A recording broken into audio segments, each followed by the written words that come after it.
Lo. Assalamualaikum warahmatullahi wabarakatuh. Perkenalkan, nama saya Chandra Setiawardana dari kelas 11 absen 7. Di sini saya akan menjelaskan apa itu hidrosfer. Lo. Di pengertian hidrosfer. Hidrosfer dibagi menjadi dua, yaitu hydro yang artinya air dan sphaira yang artinya lapisan. Hidrosfer artinya lapisan air yang menyelimuti bumi. Hidrosfer sendiri memiliki 3 siklus, yaitu siklus pendek, siklus sedang, dan siklus panjang. Di sini saya akan menjelaskan siklus pendek hidrosfer. Di sini matahari apa itu namanya? Cahaya matahari dipaparkan ke lautan. Lalu uap dari lautan yang panas ini akan diserap oleh awan. Awan ini ketika sudah menyerap banyak uap akan menjadi awan hitam yang akan menurunkan hujan lagi ke lautan. Ini yang disebut dengan hidrosfer jangka pendek. Di sini saya akan menjelaskan tentang siklus sedang. Di sini pertama-tama matahari yang memaparkan cahayanya ke lautan, secara otomatis lautan itu akan menguap. Uapnya ini akan diambil oleh awan, lalu angin ini membawa awan yang sudah menyerap uap air ini dibawa ke daratan, yang asalnya dari lautan dibawa ke daratan. Setelah di daratan ini awan ini akan turun hujan. Hujan yang turun ke daratan ini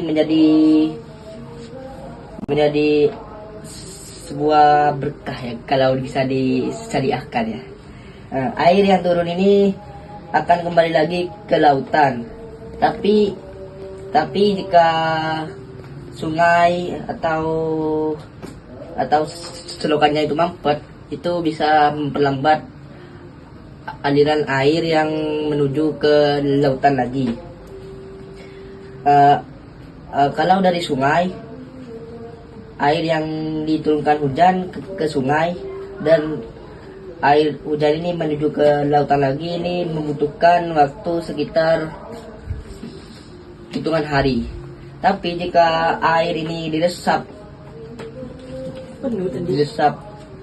oleh tanah, ini membutuhkan waktu yang cukup lama, sekitar puluhan tahun, karena di dalam tanah ini ada yang dinamakan itu pori-pori tanah. Ini yang memperlambatkan aliran air ini lambat sampainya ke lautan. Lanjut. Di sini saya akan menjelaskan siklus panjang. Dimulai dari paparan sinar matahari lagi. Sinar matahari ini dipaparkan ke lautan. Ini disebut evaporasi laut. Panas dari laut ini akan berubah menjadi uap. Uap ini akan disedot oleh awan. Awan ini akan ditiup oleh angin jauh ke atas gunung. Di atas gunung ini uap yang tadi diserap ini akan berubah menjadi hujan. Tapi kalau di atas gunung itu hujan tuh bukan hujan air lagi, karena perbedaan ketinggian. Kan kalau di lautan tuh kan permukaan rendah, sedangkan di gunung itu permukaan yang tinggi lah. Jadi suhunya itu akan baru berubah, lebih dingin yang di gunung, karena di gunung itu daratan yang tinggi. Ini suhunya nih bisa sampai minus gitu. Ini menyebabkan air yang turun dari awan ini akan berubah menjadi hujan salju atau hujan es. Air yang turun ini akan berubah menjadi gletser atau es, karena kedinginannya di atas gunung ini yang mengakibatkan airnya itu berubah menjadi es. Es ini ketika di atas gunung ini akan kembali lagi ke lautan, tapi cukup lama karena es ini harus mencair dulu. Karena akhir-akhir ini isu pemanasan global itu sangat ramai. Nah, siklus bumi itu kan ada yang namanya pemanasan global ya. Ini akan membantu es di atas gunung ini mencair dengan lebih cepat karena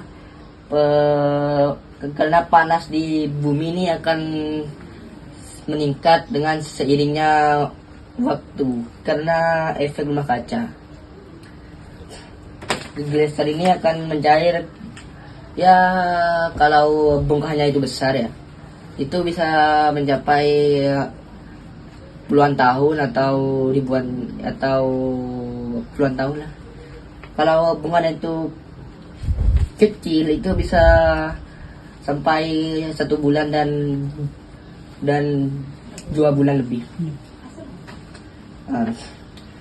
Air yang sudah es yang sudah mencair ini akan turun ke sungai lalu dibawa lagi ke lautan. Air yang dibawa ke lautan ini memerlukan waktu yang cukup lama, sekitar beberapa bulan karena jarak dari gunung ke lautan itu jauh itu. Sedangkan kalau es ini mencair ya tadi ya, lalu turun ke tanah, lalu diresap oleh tanah, ini untuk kembali lagi ke lautan ini membutuhkan waktu yang lebih lama dari sungai tadi. Karena tanah itu memiliki sifat yang namanya itu pori-pori di tanah. Ini menyebabkan air itu melewati pori-pori itu menjadi semakin lama. Sedangkan jaraknya gunung ke lautan itu sangatlah jauh. Bisa berkilo-kilometer. Ini bisa waktu yang ditempuh dari gunung ke lautan ini, airnya ini bisa sampai sekitar ratusan tahun. Itu yang disebut dengan air yang diserap oleh tanah untuk ke lautan lagi itu membutuhkan waktu sekitar ratusan tahun. Karena itu sangatlah lama. Seperti itu.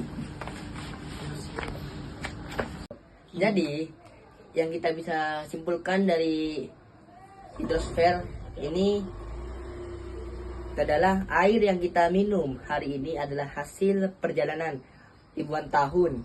Jadi marilah kita jaga perjalanan air agar tidak terhenti atau terhalang karena aktivitas manusia, yaitu tetap membudidayakan membuang sampah ke sungai, ke selokan, dan ke jalanan. Ini menyebabkan adanya banjir yang semakin memperlama air itu untuk menuju ke lautan.